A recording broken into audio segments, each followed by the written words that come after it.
Bonjour Monsieur le Président et merci d'avoir accepté cette interview. Depuis que la Chine et le Sénégal ont établi leur relation de partenariat stratégique global en 2016, la coopération entre les deux pays a porté ses fruits dans divers domaines. Comment appréciez-vous l'état actuel des relations sino-sénégalaises? Assalamu alaikum wa rahmatullah. Bonsoir. Je voudrais tout d'abord vous remercier pour cette interview. Et je dois aussi transmettre les salutations de son Excellence le Président de la République, Bassirou Diomaye Diakhar Faye, le Premier ministre Ousmane Sonko et tout le peuple sénégalais à l'endroit de son Excellence M. Xi Jinping, mais aussi au peuple de la République populaire de la Chine. Les relations sino-sénégalaises ont connu un nouvel élan depuis 2016. Ils sont passés à un partenariat stratégique. Et avec l'arrivée de notre régime PASTEF, les relations se sont intensifiées et le président de la République, Bassirou Diomaye Faye, et son homologue, M. Xi Jinping, ont donné une nouvelle orientation beaucoup plus dynamique à cette coopération-là. Et fort de tout ça, la Chine est devenue le premier pays partenaire du Sénégal sur tous les plans. Nous avons eu à travailler avec beaucoup d'entreprises chinoises dans différents domaines, notamment les infrastructures, l'hydraulique, entre autres. Mais la nouvelle orientation des nouvelles autorités sénégalaises donne de meilleures perspectives, notamment dans tout ce qui est l'économie numérique, la formation des jeunes, le développement des transports intelligents, mais aussi des infrastructures beaucoup plus modernes et beaucoup plus adaptées à nos besoins. Donc la coopération se porte très bien avec bien sûr les autorités et les représentations diplomatiques qui sont en train d'abattre un excellent travail. Pour l'avenir, selon vous, dans quel domaine les deux pays peuvent-ils renforcer davantage leur coopération afin de bâtir une communauté de destin sino-sénégalaise de haut niveau? On peut phaser cette coopération-là dans plusieurs domaines, notamment dans le domaine économique, bien sûr. Nous allons renforcer ce que nous sommes en train de bien faire en ce moment, notamment les infrastructures. Nous avons des édifices à moderniser. Nous avons la stratégie du New Deal technologie et nous comptons sur la Chine pour développer cela, les transports intelligents, la gestion du trafic, la modernisation de notre police et surtout de notre défense. Nous avons eu à visiter ce matin le CETC et l'excellent travail que la Chine est en train de mener dans le domaine de la défense. Et aujourd'hui, c'est des pistes que le Sénégal est en train d'explorer, mais aussi dans l'agro-industrie, parce que la Chine a en tout cas fait ses preuves dans ce domaine. Hier, nous avons visité, il y a 2 jours, nous avons visité la province de Chongqing et nous avons vu les défis de mobilité qui ont été relevés par la Chine avec des infrastructures de pointe, des infrastructures intelligentes. Le Sénégal est intéressé par ce type d'infrastructure qui est aujourd'hui un grand besoin. L'accès à l'eau avec les projets de grand transfert d'eau, les projets d'irrigation agricole, entre autres, constituent aussi des enjeux majeurs pour le futur. L'industrialisation et la formation, particulièrement professionnelle, le système des zones économiques et sociales. Et si vous avez vu qu'en moins d'un an et demi, la Chine a reçu les 3 plus hautes autorités du Sénégal, ce qui est presque une grande première, ça montre à suffisance la vitalité et le dynamisme de notre coopération, mais surtout les belles perspectives qui se profilent à l'horizon. Vous menez cette fois-ci une délégation parlementaire de haut niveau en visite en Chine et cette fois-ci vous vous êtes rendu à Chongqing pour visiter les points de contact de la législation de base. Quelle est selon vous l'importance de la coopération entre les organes législatifs des deux pays? Je voudrais tout d'abord remercier mon homologue qui m'a fait l'honneur de m'inviter pour une visite officielle, une visite de travail en Chine, son Excellence M. Chao Leji. Et nous avons eu une rencontre très fructueuse hier avec bien sûr les autres autorités aussi, le vice-président de la République, mais aussi le ministre en charge du département international du PCC. Et la visite au niveau de Chongqing a été pour nous une très belle idée. Nous avons eu à voir sur place combien il est important d'adopter cette démarche de proximité et cette démocratie participative, cette démocratie populaire. Avec les points de liaison de l'Assemblée populaire nationale, nous avons vu l'importance que le gouvernement chinois accorde à la consultation citoyenne. Nous sommes tombés sur l'analyse d'une loi concernant la protection des enfants et j'ai été émerveillé particulièrement par le processus qui a été adopté, où il y a des agents de l'info qui vont dans les domiciles, dans les lieux de rassemblement, consulter les populations, recueillir leurs avis et remonter les avis sans filtre. On nous a montré des statistiques où plus de 6600 amendements ou avis ont été transmis au niveau central et 490 parmi ces 6600 ont été adoptés. Je pense que c'est ça la vraie démocratie. C'est vrai, on parle souvent de démocratie, mais une démocratie doit être tropicalisée par rapport aux réalités locales de chaque pays, mais surtout par rapport au pouvoir que nous accordons au peuple. Et nous avons donc beaucoup appris. Et effectivement, c'est une stratégie que nous comptons tropicaliser et adopter chez nous dès notre retour avec mes collègues députés, parce qu'il est important de rendre le pouvoir au peuple qui est le seul souverain. Et toujours dans le cadre de cette coopération législative, nous avons aménagé des cadres d'échange de bonnes pratiques avec des délégations qui ont eu à visiter le Sénégal et vice-versa. Et nous allons continuer cela avec aussi un programme de formation. Mais je dois dire aussi que le président a eu la générosité, en tout cas, de nous donner son accord de principe pour, au nom de la coopération, au nom de l'amitié, de la fraternité qui lie nos deux pays, d'aller vers une reconstruction de notre palais du peuple, c'est-à-dire l'institution parlementaire, avec aussi le financement de la chaîne parlementaire. Donc, nos deux différentes respectives représentations nationales vont faire les due diligence, en tout cas pour matérialiser cela le plus rapidement. En mars 2026, la Chine tiendra ses 2 sessions, une manifestation importante de la démocratie populaire intégrale chinoise. Mais certains médias occidentaux qualifient l'Assemblée populaire nationale de Chine de chambre d'enregistrement et considèrent que la démocratie ne peut exister que sous un modèle occidental unique. Quel est votre regard sur ce phénomène? Alors, partout dans le monde, concernant le Sénégal, la Chine, les autres pays qui ont un programme souverainiste subissent ce genre, je dirais pas de désinformation, mais en tout cas, parfois un traitement tendancieux de l'information. Il y a ce que disent les médias, mais il y a ce que nous avons vu de nos propres yeux. Et ce que nous avons vu, c'est une démarche inclusive et participative.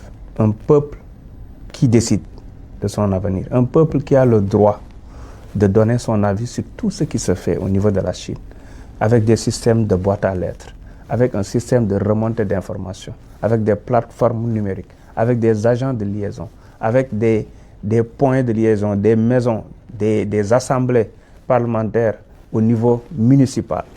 Moi, je pense que c'est un exemple aussi que nous devons prendre, adapter, tropicaliser par rapport à nos réalités et prendre le meilleur de ce système-là. Nous aussi, nous avons beaucoup de choses à offrir en termes de bonnes pratiques, en termes d'inclusion, mais surtout en termes de woman empowering. Aujourd'hui, nous sommes dans un système de parité absolue avec une forte présence des femmes au niveau de notre Parlement, plus de 43%, une forte présence des jeunes aussi, et avec un système démocratique de transition pacifique et démocratique du pouvoir depuis les années 60. Donc le Sénégal, aujourd'hui, est un rôle modèle, est un exemple à vendre, à promouvoir partout dans le monde. Ces dernières années, la conjoncture internationale est marquée par une combinaison de changements et de troubles. Le président de la République populaire de Chine, Xi Jinping, a lancé l'initiative pour le développement mondial, l'initiative pour la sécurité mondiale, l'initiative pour la civilisation mondiale et l'initiative pour la gouvernance mondiale. Comment la Chine et le Sénégal devraient-ils renforcer leur coordination pour relever ensemble les défis mondiaux? Je pense que ce sont d'excellentes initiatives. Par exemple, le Sénégal a été le premier pays de l'Afrique de l'Ouest à adhérer à l'initiative La ceinture et la route. Et aujourd'hui, sur le plan du multilatéralisme, nos deux pays ont une parfaite convergence de vues. Fort de tout ça, le président Bassirou Diomaye Diakhar Faye et le président Xi Jinping sont en train d'impulser une autre façon de voir, de gouverner le monde. Ils sont en train de combattre ensemble l'unilatéralisme qui est aujourd'hui en train de semer des foyers de tension partout dans le monde. Et donc, ce sont des initiatives que nous devons appuyer de part et d'autre. Au niveau du Sénégal, oui, un petit pays peut-être pour la taille, mais en termes de diplomatie, en termes de promotion de la paix et de la cohésion, le Sénégal est un bel exemple, en tout cas, et il a une force de proposition en ce sens. Donc, avec la Chine, nous pourrons réussir cela, et pour le bien de tous, mais surtout pour la promotion de la paix mondiale, pour le développement et la prospérité partagée. En 2024, grâce aux efforts concertés de la Chine et des pays africains, dont le Sénégal, alors coprésident du Forum sur la coopération sino-africaine, le FOCAC, le sommet de Beijing a remporté un succès retentissant. Les résultats du sommet sont actuellement mis en œuvre. Et comment évaluez-vous les relations sino-africaines? N'est-ce pas, c'est le président Xi Jinping qui dit que le Sénégal est la perle de l'Afrique, ça veut tout dire. Parce que tout simplement, le Sénégal se veut être aujourd'hui la Chine de l'Afrique, la porte d'entrée de l'Afrique. Le Sénégal est un pays très stable dans une zone de turbulence et à travers le Sénégal, des pays comme la Chine peuvent en tout cas assurer une bonne intégration et un bon ancrage au niveau de l'Afrique de l'Ouest, pour ne pas dire au niveau de l'Afrique, tout simplement. Donc, les deux présidents, dans le cadre du FOCAC, ont eu en tout cas à faire des propositions très importantes, notamment le prochain forum sur le volet culturel, entre autres. Et nous sommes dans les préparations et le Sénégal, comme d'habitude, va jouer en tout cas son rôle important pour la réussite de l'intégration sino-africaine, mais surtout de la coopération gagnant-gagnant entre la Chine et les pays africains, mais particulièrement entre la Chine et le Sénégal. Et nous sommes plus que jamais déterminés, en tout cas, à renforcer cette coopération-là et à se positionner comme hub industriel, hub numérique, tout simplement hub économique de l'Afrique de l'Ouest. Et je pense que ça ne se fera pas sans la Chine. Pour l'avenir, selon vous, dans quel domaine les deux pays peuvent-ils renforcer davantage leur coopération afin de bâtir une communauté de destin sino-sénégalaise de haut niveau? Vous savez, toujours dans le cadre de partage de points de vue, de principes, de vision, nous avons aujourd'hui une vision qui crée des pôles de développement économique au Sénégal. Et à travers le dernier FOCAC, des discussions étaient entamées pour un système de jumelage, parce que ces pôles sont des équivalents des différentes provinces que nous avons ici, que ce soit Shandong, que ce soit Gandong, que ce soit Chongqing, entre autres. Et ce jumelage-là permettra naturellement aussi de renforcer les relations humaines et culturelles. Les différents pays sont en train de jouer un rôle important. Et ces relations humaines et culturelles vont naturellement renforcer les relations économiques. Cette année, Dakar accueillera les Jeux olympiques de la jeunesse, qui est la première compétition olympique jamais organisée sur le continent africain. Qu'attendez-vous de cette rencontre sportive. Et aussi, lors de cette édition, le Wushu originaire de Chine sera pour la première fois une discipline officielle, marquant ainsi les débuts du Wushu en tant que compétition officielle dans le cadre des Jeux Olympiques. Que pensez-vous de cette évolution? Une très belle coïncidence, en tout cas, le Wushu chinois qui va intégrer les Jeux Olympiques à Dakar. Toutes mes félicitations déjà au peuple chinois. Mais je dois dire que ces Jeux Olympiques-là sont d'une importance capitale pour le Sénégal, car c'est une grande première en Afrique. Et nous comptons beaucoup sur la Chine pour cette réussite, parce que nous avons suivi les différents événements qui ont été organisés par la Chine en termes de Jeux Olympiques, entre autres.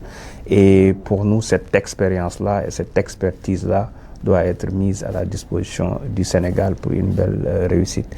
Je voudrais remercier le vice-président de la Chine et le gouvernement chinois pour avoir en tout cas débloqué à travers Exim Bank certains projets qui vont rentrer dans ce cadre, notamment l'autoroute Mbour-Kaolack qui sera finalement acheminée juste avant le début des JOJ, et c'est d'une importance capitale. Et hier, à travers les discussions, nous avons invité aussi à appuyer à travers Sinosur le projet de transport intelligent, de gestion des trafics et de sécurité de ces JOJ-là. Donc, encore une fois, nous réitérons cette demande et nous souhaitons un appui constant et soutenu de la Chine pour une belle réussite de ces Jeux Olympiques de la jeunesse, ce qui va naturellement appuyer la réalisation des 4 belles initiatives du président Xi Jinping. Aujourd'hui, comment évaluez-vous l'importance de l'autonomie stratégique pour un pays comme le Sénégal, voire pour toute l'Afrique? Alors, le Sénégal, sous le régime de PASTEF, est devenu, en tout cas, aspire à être un pays souverain et autonome, s'affranchir peut-être de certaines dominations. Et pour ça, nous avons choisi d'assumer la diversification des partenaires. Et parmi ces partenaires, il y a un grand pays qui est la Chine, avec qui nous sommes en train de réaliser de très belles choses. Et nous comptons sur cette Chine-là pour nous appuyer. Comme vous le savez, la plupart des pays qui ont lancé des programmes de souveraineté ont eu beaucoup de difficultés, notamment dans les programmes de financement, entre autres, avec les institutions internationales. Mais le Sénégal, même à l'absence de programme, avec bien sûr une dette très importante, plus élevée que ce qu'on nous avait annoncé, est en train de développer un programme de résilience, de redressement qui porte ses fruits aujourd'hui, et que depuis 2 ans, sans programme, nous continuons à aider les populations à améliorer leur qualité de vie, à diminuer le coût de la vie, mais surtout à avoir des chiffres et une croissance très, très importante, parmi les meilleurs en Afrique de l'Ouest. Et ça, c'est parce que nous avons justement des partenaires comme la Chine. Et la Chine, en tout cas, doit continuer à assister durablement le Sénégal pour réussir, pour montrer que c'est possible de mener une révolution pacifique, pour montrer que c'est possible de promouvoir la paix, mais pour montrer aussi que le Sénégal est un bon élève en jouant la carte de la transparence.